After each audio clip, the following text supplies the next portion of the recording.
Au nom du Père, du Fils et du Saint-Esprit, Amen. Grande joie d'être là avec vous en ce 25 avril lundi. Et nous sommes dans la semaine qui suit la fête de la Divine Miséricorde. Nous voulons vivre vraiment tous les jours de notre vie de la miséricorde de Dieu pour pouvoir amener cette miséricorde dans le cœur de toutes les personnes. Parce que c'est la miséricorde de Jésus qui peut vraiment sauver notre monde et nous sauver. Et nous sauver des guerres, comme nous voyons partout dans le monde, surtout en Ukraine. Que nous puissions vraiment demander que la victoire de la miséricorde puisse se faire dans chacun de nos cœurs. Aujourd'hui, la première lecture, c'est 1 Pierre, chapitre 5, à partir du verset 5. Revêtez-vous tous d'humilité dans vos rapports mutuels, car Dieu résiste aux orgueilleux, mais c'est aux humbles qu'il donne sa grâce.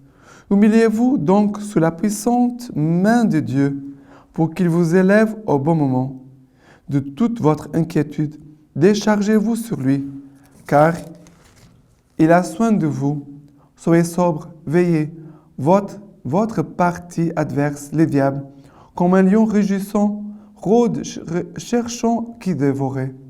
Résistez-lui ferme dans la foi, sachant que c'est le même genre de souffrance que la communauté des frères répandue dans le monde supporte. Quand vous aurez un peu souffert, le Dieu de toute grâce, qui vous a appelé à sa gloire éternelle dans le Christ, vous rétablira lui-même, vous affermira, vous fortifiera, vous rendra inébranlable. À lui, la puissance pour les siècles des siècles. Je vous écris ces quelques mots par Sylvain, que je tiens pour un frère fidèle, pour vous exhorter et attester que telle est la vraie grâce de Dieu. Tenez-vous-y. Celle qui est à Babylone, élue comme vous salue, ainsi que Marc, mon fils. Saluez-vous les uns les autres dans un baiser de charité. Paix à vous tous qui êtes dans le Christ.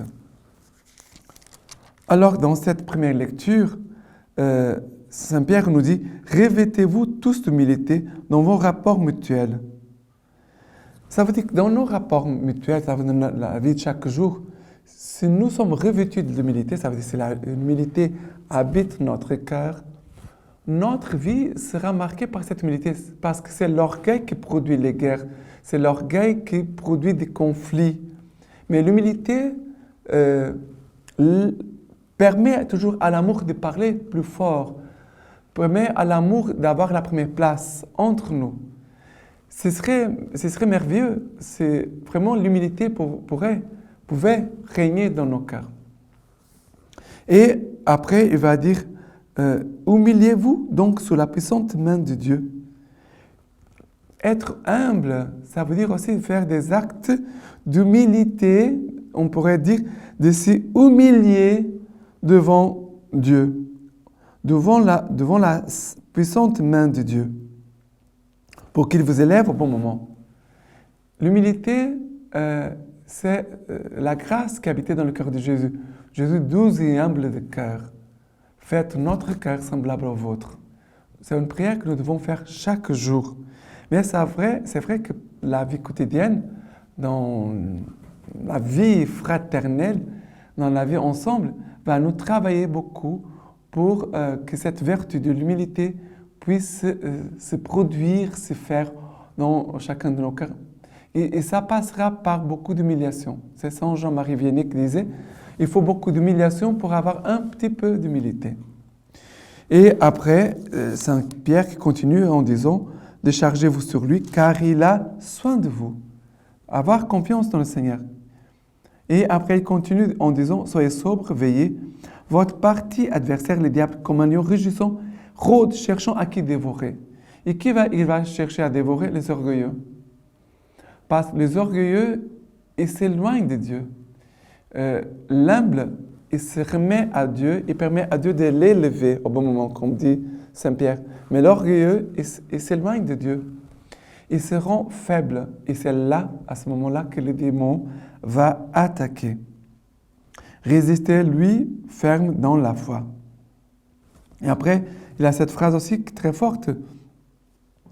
Quand vous aurez un peu souffert, le Dieu de toute grâce qui vous a appelé à sa gloire éternelle dans le Christ vous rétablira lui-même, vous affermira, vous fortifiera, vous rendra inébranlable. Ça veut dire passer par des humiliations pour vivre un peu d'humilité, mais dans cette souffrance que nous puissions vivre, Saint Pierre nous dit, vous qui vous a appelé à sa gloire éternelle, le Dieu de toute grâce, vous rétablira lui-même, vous affermira, vous fortifiera, vous rendra inébranlable.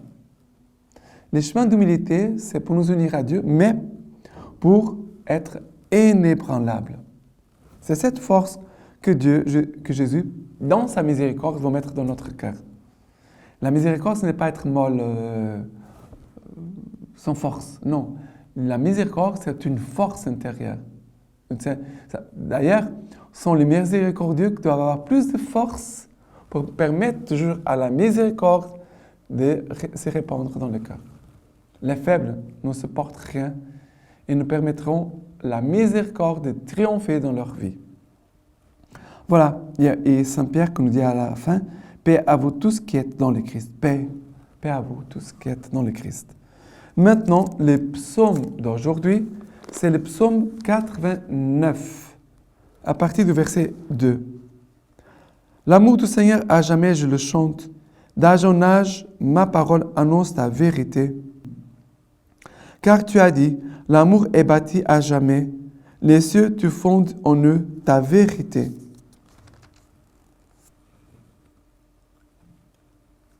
Les cieux rendent grâce pour ta merveille, Seigneur, pour ta vérité dans l'assemblée des saints.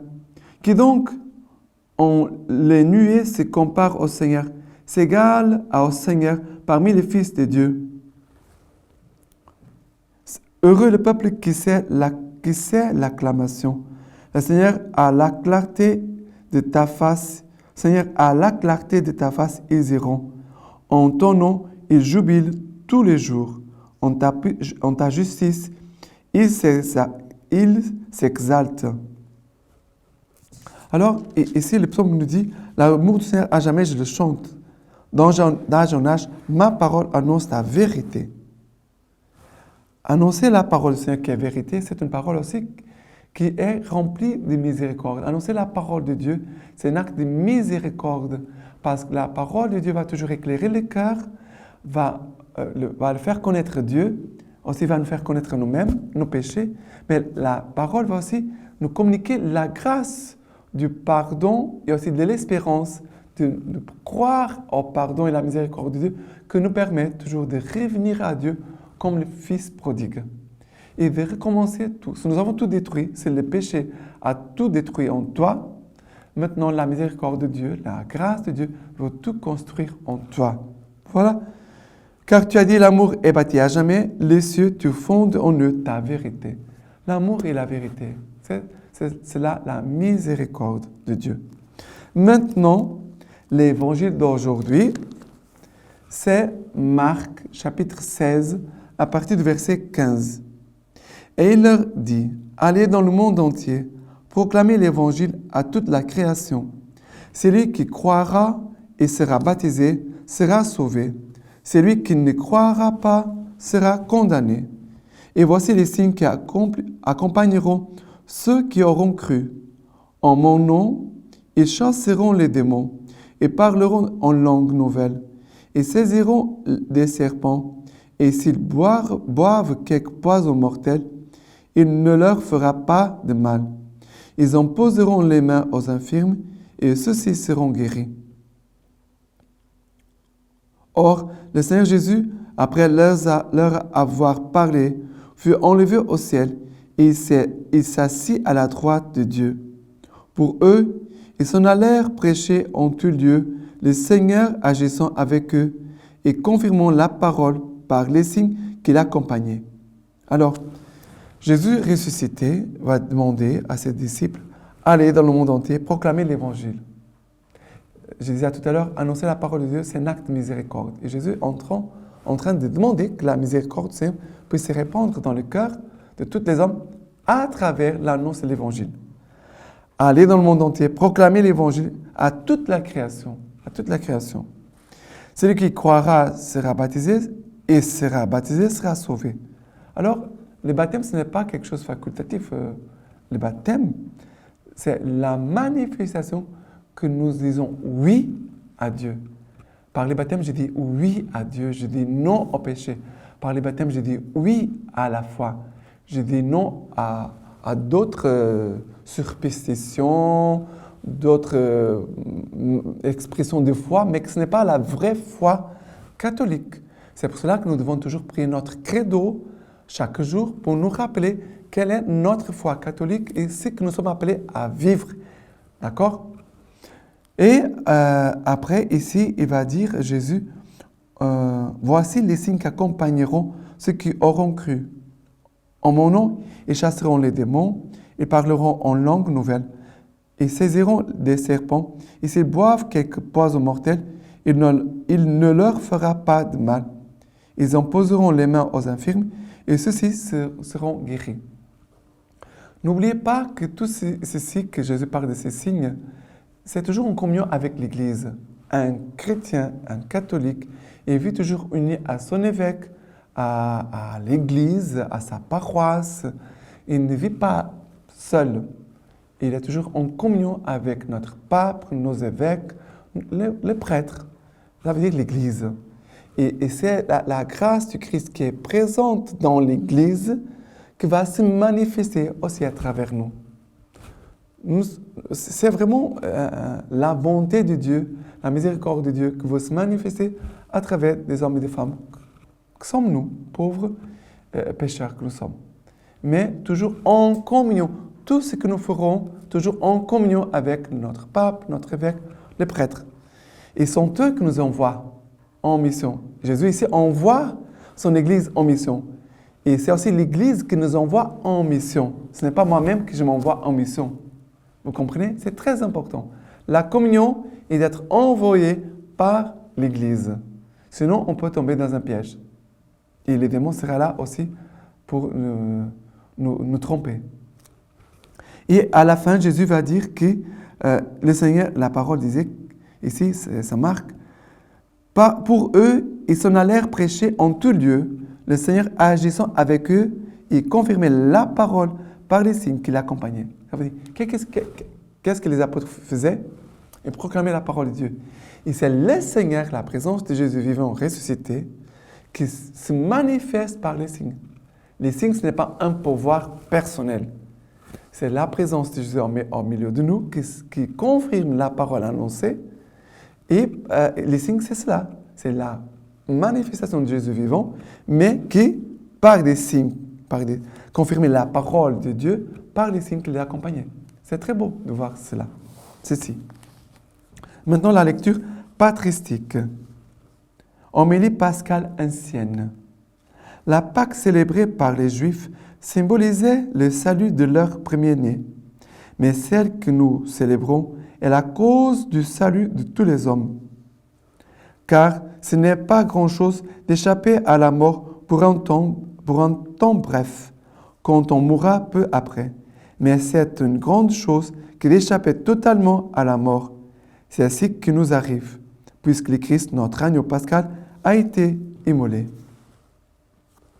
Qu'est-ce qui signifie, si on la considère par rapport à la vérité, cette prescription de prendre pour commencement de l'année ce moment où s'accomplisse la Pâque et le salut des premiers-nés?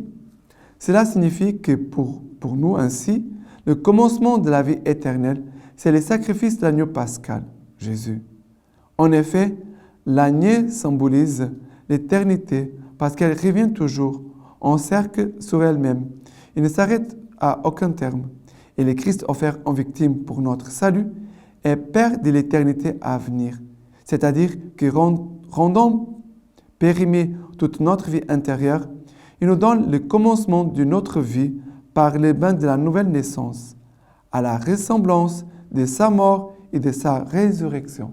Maintenant, je vous laisse la bénédiction par les mains toutes pures de la Vierge Marie.